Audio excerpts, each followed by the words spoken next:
Praise the lord. April 13వ తేదీ 2024. ఈ రోజు దేవుని వాగ్దానం. చెడుతనము చూడకుండా కన్నులు మూసికొనువాడు ఉన్నత స్థలమున నివసించును. యెషయా గ్రంథము 33వ అధ్యాయం 15వ వచనం. అనుకోకుండా చెడును చూసేవారు ఉన్నారు.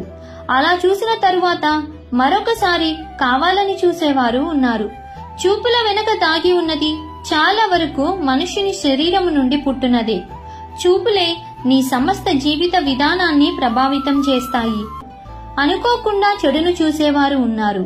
అలా చూసిన తరువాత మరొకసారి కావాలని చూసేవారు ఉన్నారు. చూపుల వెనుక దాగి ఉన్నది చాలా వరకు మనుషుని శరీరము నుండి పుట్టునదే. చూపులే నీ సమస్త జీవిత విధానాన్ని ప్రభావితం చేస్తాయి.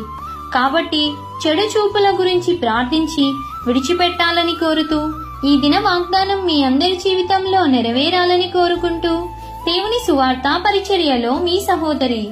ఆమేన్. God bless you.